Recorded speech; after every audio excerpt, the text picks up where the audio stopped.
All right, real quick here, I want to talk a little bit about S&P. On Monday, we had drawn a fib line from the opening push here to 2267, and then we sold off to 2252.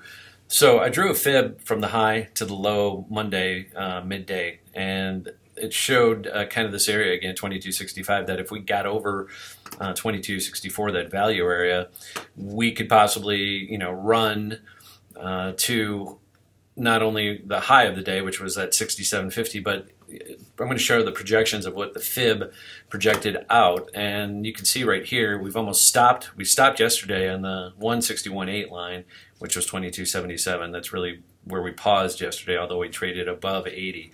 But we closed right around that number. And then today, we've gone to the next extension, which is 2.618. And if we keep going, we're looking at 2308. So just keep this in mind. Now, all that being said, 2161 was our open for the market on Monday, and we're now up, 31 points. So it's not even 1.5%. 1.5% gets you to about 33 points, and we're up about 31. So this market, again, is not very wide. And just like we broke down here, I am going to be interested. I mean, this one we traded down to 28 when we broke down.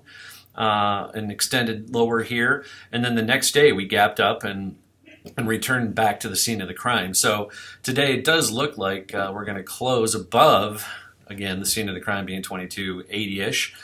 79 was our old high. So it does look like we're going to close above, but we still have 2 hours left. If we do, I'll be curious to see if we hold tomorrow, or are we going to come back and, again, this is just over 1%, not even. 2293 back to 65 is just over 1%. So it's about 28 points, or again about a 1.25% move back down. So it wouldn't take much for this market to come right back in, just like it did here. We spent one day, closed on a low there, and then came right back.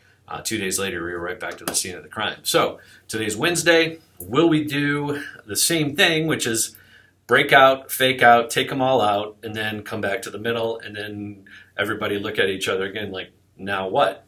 So sometimes the market likes to do this, right? It likes to shake them out both ways and then make the next move. So that's why I always use 2 days for a real trend, because one day is not a start of a trend.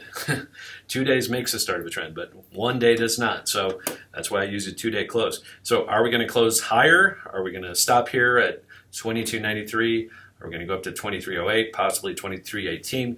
This is where we are right now, and we'll see how it all shakes out through the remainder of the week.